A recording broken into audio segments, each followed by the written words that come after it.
Right then. All right, I got the 45 cut on the corner. That was a good call. Yep. Now you got more space to walk by here without catching your hip. Yeah, it was a little bit of a challenge because my big circular saw that would cut deep enough to cut all the way through this, the blade is so dull, it won't even cut bread. So I had to use this, which I used to make the initial cut, and then I had to follow it up with the big Sawzall to cut. And I also decided to put it up tight against the wall and trim off that little bit of overhang that was hanging here. So that gave some more space in this opening to get carts through with dressers and shit like that if you want to furnish the other room down the way. So I think, you know, you heard me say I was going to glue the top down. I'm not gonna. I pinned a finishing nail in, or finishing screw in here, just to hold it, so when I made this cut it didn't shift on me because it tried to do that. I'm gonna scatter screws all the way down the line here and just screw it to the existing countertop. It's not gonna move, it's not gonna lift, it's not gonna do anything weird. So that's what I'm gonna do. So I'm gonna mark out. I'm not gonna put any screws under where I plan on putting that decal, but I'm gonna mark out and I'm gonna systematically go down the line and pin some finishing screws in there. Another nice thing about the screws is you can use them to level. You can pull down the top in a spot that's high, and level it all out. And I got to do some of that down on the other end. I'm looking at it right now and it's sloping towards the front of the house. So I'll have to pull down that corner that I was talking about. It's real high. I'll have to pull that down with a screw till it's level. Now, I didn't buy shims. I didn't buy a lot of things actually. So I'm going to use materials I already have here. This will make some good shim material. Just wedge a couple of these pieces underneath there. I've got some leftover flat stock from doing the trim around up here. I can use that for shims. So I've got shim material. So that end down by the sink is the problem child. So I'm going to try to level it out this way, and then I'll just attach everything with finishing screws. And the heads on the screws are black, so when I go over the top with stain, they'll just, with all the other rustication that I have on the top, then I'm going to do beat it up with a hammer and whatnot. It will it'll just blend right in. You won't even notice it. So I'm going to work on the rustication process now. And I'm not going to go too crazy on this. I've done bar top epoxy jobs before, and one thing I learned about this epoxy is that it's very difficult to work with. And it's your nemesis is air bubbles. So any little pocket in the wood, crack, whatever, will off gas and puts bubbles in the epoxy. And the hardest part of the job is getting that, because that epoxy is pretty thick. That's what gives it that deep look, like somebody poured honey over the top of your workpiece, you know. Those air bubbles coming up out of the holes and the pockets and whatnot, they're a nightmare to get rid of. And what you basically have to do is take a torch, propane torch. You'll see when I do this. And and systematically go over the whole top, fanning it with a torch, and that causes the bubbles to rise and dissipate. But it's very laborious, time consuming, and frustrating. But if you want a bubble free, lump free finish in the end, that's what you got to do. So it's just something I don't look forward to, put it that way. So we're going to clear this top off here, clean it up, and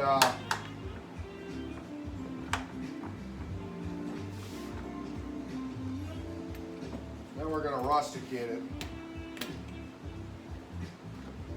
I repurposed my old DeWalt saw case for the new saw, but it doesn't totally fit perfect. But oh well.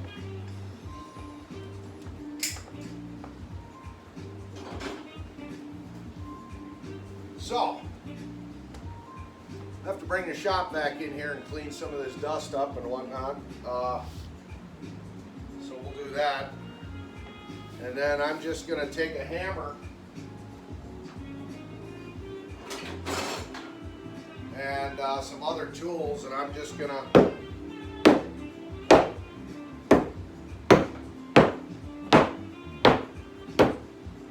put some dimples and divots in here.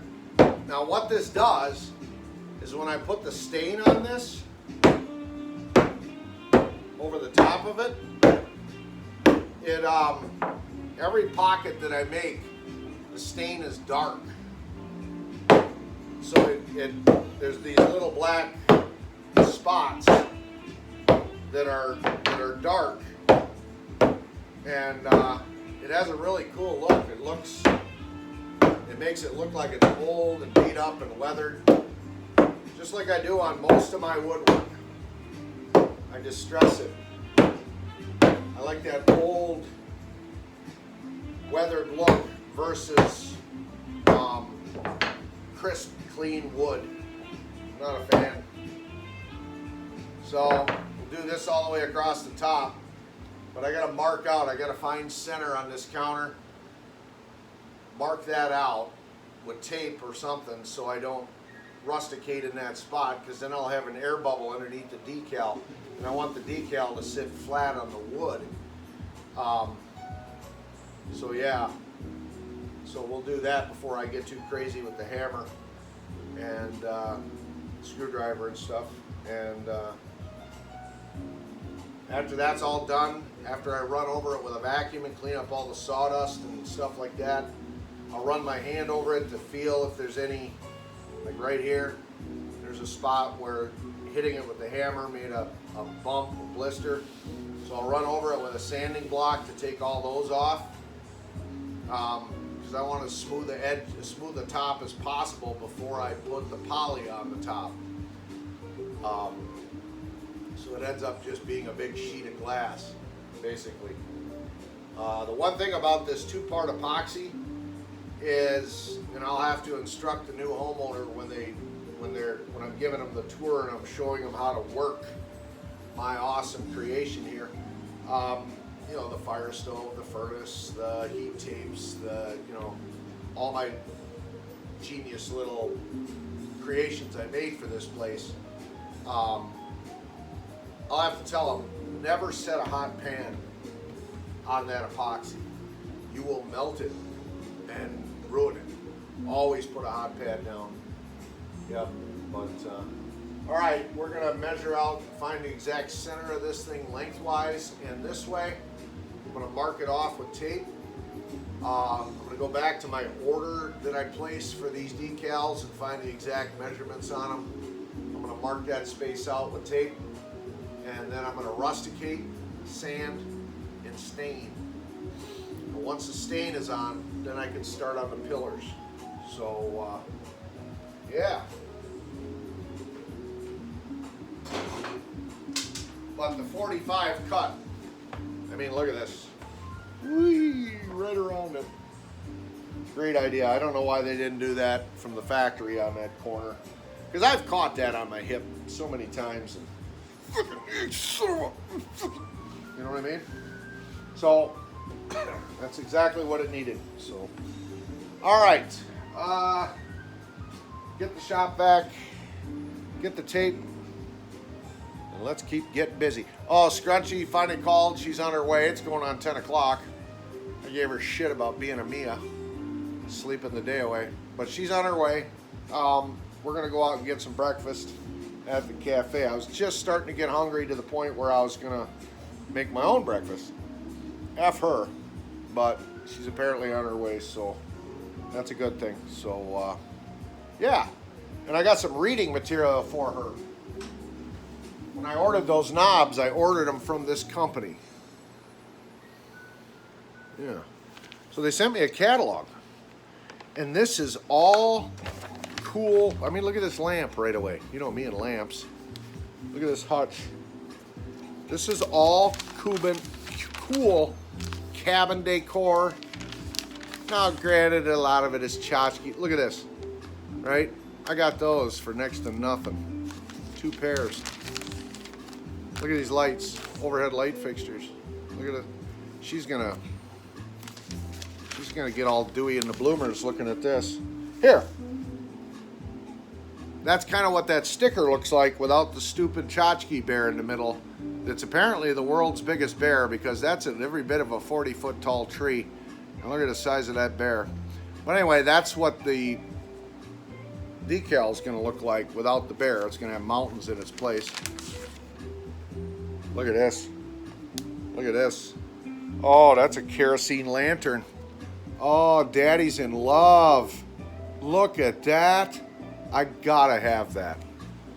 This is the coolest thing ever. Oh boy. I'm a man, I shouldn't hear. That's pretty cool. What is that, a trout? Yeah, that's stupid. Yeah, there's some, but look at the quilts for the bed. Yeah, you got the tchotchke bears. Everything's got to have a bear on it. Bears suck. I hate bears. I can't put up humming feeders and bird feeders because of the effing bears. But this is just, this is over the top. Oh yeah, look at that. Look at this wall. Is there a bear hiding in there somewhere? Oh my God, it's bear free. Sign me up. Look at this pine cone lamp. That is wicked cool. Oh, look at these. I've got wall sconces that I got for free from a customer that would match this perfectly, as this is a light over a bathroom sink. I am not losing this catalog. This company is going, depending on the prices, before I start. Oh my God, there's so much cool shit in this, it's not even funny.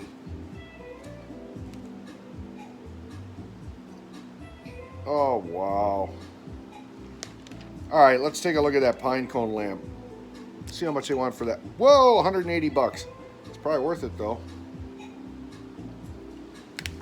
This is the shit. Look at this bench. I was looking for a bench down by the doors to sit on to put your boots and shoes on.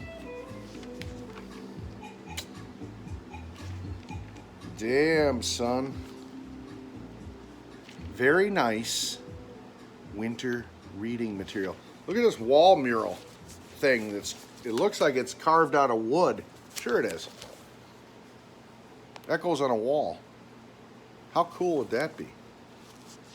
Oh boy. Look at these wall plates for outlets. They're all rusticated. What is that? It looks like stone, and it's got pine cones on it. I hate pine cones, but for decor, it's pretty cool. Yeah. Hence the name, Black Forest Decor. So that's where I got my pull knobs from. Uh-oh. Uh-oh. Uh-oh. I just saw a mica lamp. I love mica lamps. Oh, where'd that go? Come to Daddy. Come to Daddy. Where are you? Oh, come on. I collect kerosene lamps, kind of, sort of. Hurricane lanterns. Look at this. And it's even got a little nightlight flicker. Oh, my God. I'm in heaven. Yeah, I'm a guy. I should not be this way. I should be like, oh, yeah, that'll look cool. Oh, look at this wall mural. It says relax. Something the diva doesn't know how to do without 6 double whiskey old fashions. Otherwise, she's all jacked up like a coil spring on a 74 Ford pickup truck. Where did that effing lamp go? There's too many bare tchotchke stuff. Oh, come on. Look at this fireplace with a flicker flame in there. Lamp. Oh, Houston, we have a problem. Where'd that mic? There it is. Look at that. Yeah. And it's a tree branch. How much is that? It's a buffet lamp, so it would go on my, listen to me knowing stuff like this. What the hell's wrong with me? I wonder if I'm not a little bit of a limp wrister, light in the loafers kind of guy. But anyway, that would go on that sofa table I built that the antler is sitting on right now. 2 of those on there would look epic. I gotta stop. I gotta stop. Or it's all over with. But anyway, back to the task at hand while we're waiting for Scrunch to get here so I can get some food. I'm going to vacuum this all up. I'm going to lay out the where that decal is going to go. And then we'll finish rusticating it and sand it. And then it's ready for stain. And staining this is going to be a nightmare. There's a large surface area, and it's pine, so it's going to gobble up the stain. So pretty much what I'm going to have to do, I think, I can't put it on with a brush because I won't be able to work fast enough to keep a wet edge, you know, to have everything blend. So I'm literally going to have to take the can, I think, and pour a blop of stain on the top, quick rub it in with a rag, and just systematically just work my way down the length of this. It's going to be interesting, that's for sure. I don't want it to look blotchy, you know, so. All right, stand by. This is going to get interesting.